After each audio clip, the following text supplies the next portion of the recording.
Today, OOSKAnews welcomes Charles Iceland, Director of Global and National Water Initiatives with the World Resources Institute's Food, Forests and Water Programmes. Thanks for joining us, Charlie. Tell our readers and listeners a little bit about the the WRI, and about your role there. Well, thanks very much, David, for having me. The World Resources Institute is a 36-year-old global environmental think tank. We've grown to about 800 people now, spread across the world with headquarters here in Washington, D.C. We address a lot of the world's natural resource issues, including, as you mentioned, food, forests, and water, but also energy, climate, and a lot of cross-cutting issues such as economics and business. And your role, your directorate includes global and national water initiatives. Our readers may remember us reporting at OOSKAnews an August 2018 report from your unit at WRI, which reviewed key drivers behind links between water risk and security threats, conflict, migration, food security, an issue brief, and we'll link to the document itself alongside this interview, intended for professionals in defence, diplomacy and development fields. There is a trope that you, I'm sure, will be familiar with, that's been around for some years, that while the wars of the 20th century were about oil, the wars of the 21st century will be about water. It's a catchy turn of phrase. Charlie, you're the expert. Do you buy into that? No, I don't buy into it. Just as I don't buy into the trope that you mentioned of the 20th century. In fact, conflicts are rarely the product of a single factor, such as oil or water or anything else.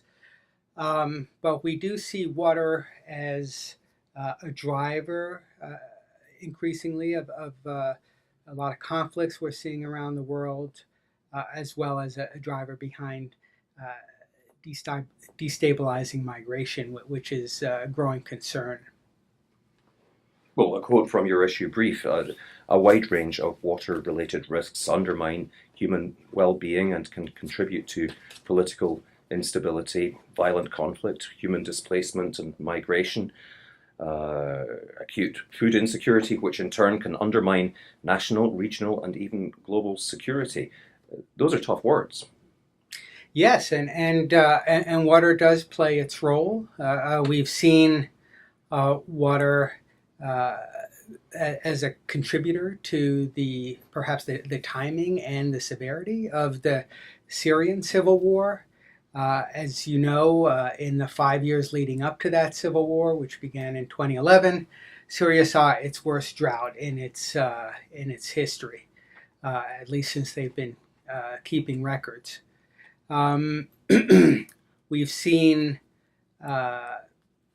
the issue of water come up in a lot of other contexts as well, between, for example, upstream and downstream riparians over water that once flowed freely, but it now is intercepted by dams.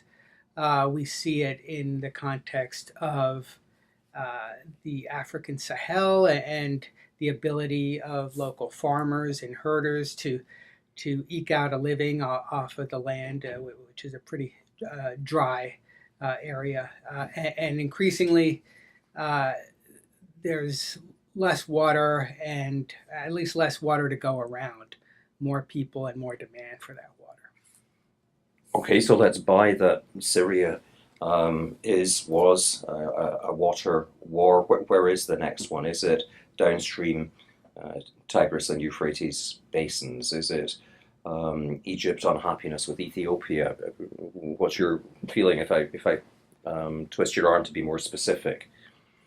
Well, there are a lot of places that are currently seeing a lot of political tension, As you mentioned, in the Tigris and Euphrates basin, Turkey is the upstream riparian. They control the headwaters of those two rivers. And then the downstream nations include Syria, Iraq, and Iran. And over the past 20 years, we looked at river flows from Turkey down into the Mosul Dam in Iraq, and we've seen that flow of water decrease by about 60%. So right now, there is no agreement among those countries to regulate how much water is taken and how much water is left to flow downstream. There is a lot of awareness in Iraq that their water levels are going down, in part because of these dams upstream, but also in part because of droughts and poor water resource management. But I see the tensions increasing there. Will it spill over into war? I don't know. Perhaps once it reaches a critical point, the parties will come together and try to hammer out an agreement. Same type of dynamic exists between Ethiopia and downstream Egypt. Ethiopia, about 85% of the water that flows into Egypt originates in the highlands of Ethiopia. And Ethiopia is now close to completing a dam which will be the largest one in Africa. And Egypt is understandably very worried because that water is its lifeline. It's counted on that water. There are millions of farmers and other agriculturalists whose livelihoods depend on that water. And they don't want those flows into Egypt falling over time. They want to hammer out an agreement with Ethiopia that will preserve their security. On the other hand, Ethiopia maintains that it needs to develop this infrastructure, that it shouldn't be forced to see these flows go down to Egypt 100%, which is what the existing agreement specifies. It specifies that Egypt has a right to 75% of that water, and Sudan 25%, and none of that water belongs to Ethiopia or the other 8 riparians that are on the White Nile. So they're going to have to make concessions on both sides if they're to avoid a very increasingly nasty fight over water. And closer to home, we're meeting today in Washington, D.C. by coincidence, the day after midterm U.S. congressional elections were held, during which human migration was a high-profile political opportunity for point scoring. Lots of talk about a group of displaced Central American families, perhaps hoping for a future in the USA. There's surely more than one cause for the poverty and displacement of these families, but do you agree with some commentators that climate poverty is certainly part of the equation there, and are we witnessing directly or indirectly a water conflict there? It's possible that climate change and or water scarcity is driving some of that migration.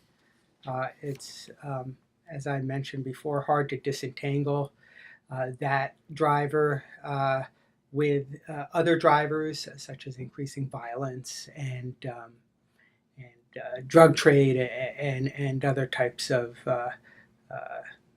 non-water related drivers.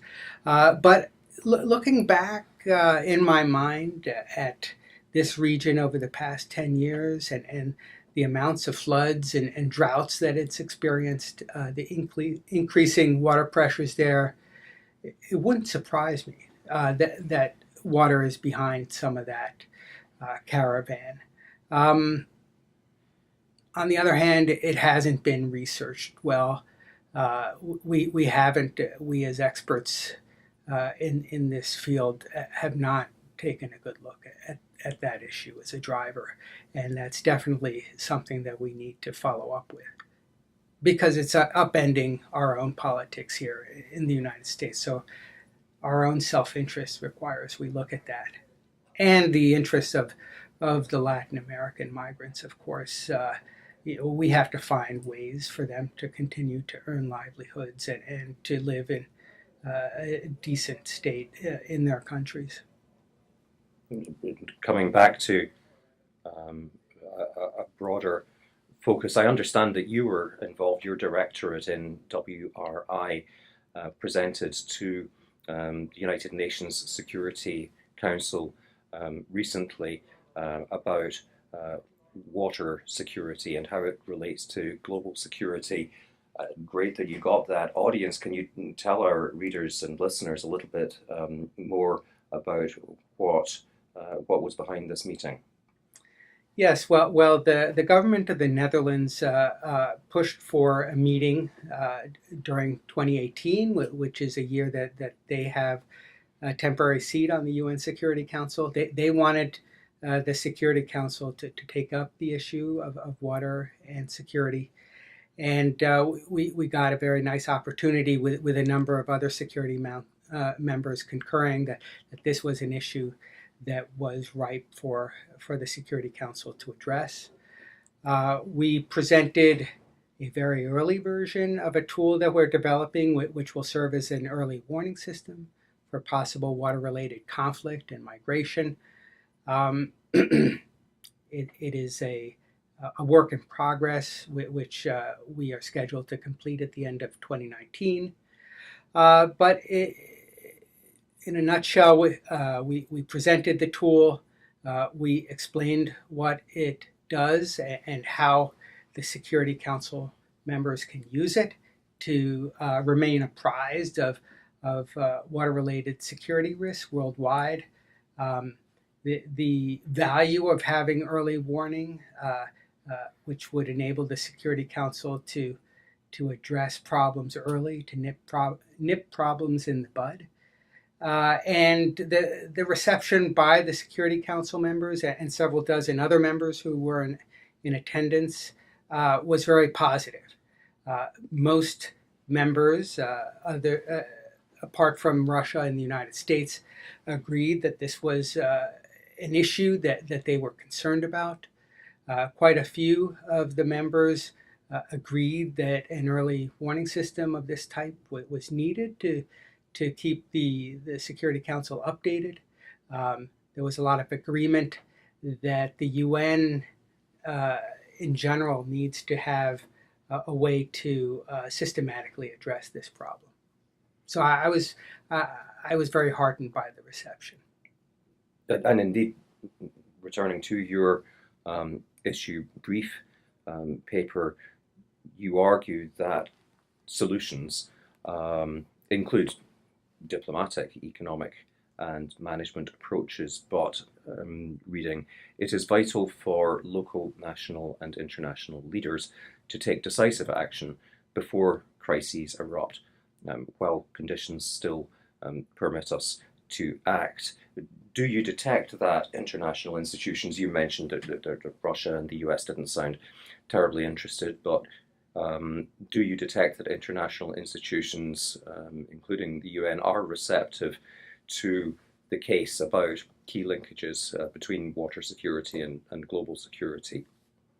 Yes, I think most of these countries, and to a certain extent, even the United States and hopefully Russia as well, I think they're increasingly receptive to looking at these issues. I mean, the evidence is really piling up. The problems that climate change scientists predicted would happen in the coming decades are unfortunately already starting to happen quicker than even the most dire prognosticators thought they'd happen. We're seeing very devastating flood events. We're seeing very prolonged and severe droughts.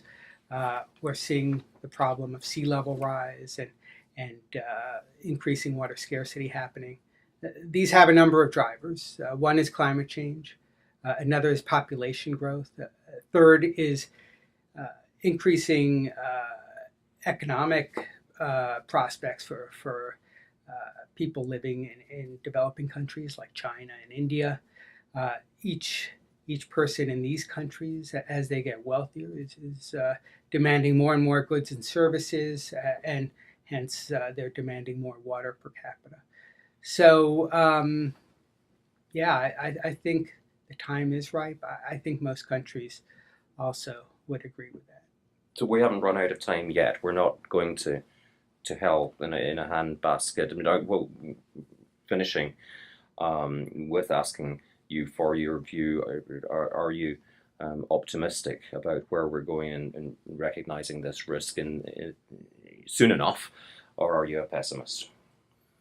Well, I think you always have to be an optimist. Otherwise, you throw up your hands and give up. And giving up is not an option in my view. A few things hearten me. One is that we know more or less how to solve these problems. The problem is not one of technical options to solve these problems. The problem is more amassing the political will that's needed to change very basic ways about how each of us go about living our lives. It's about doing things in a very different way. It's about countries putting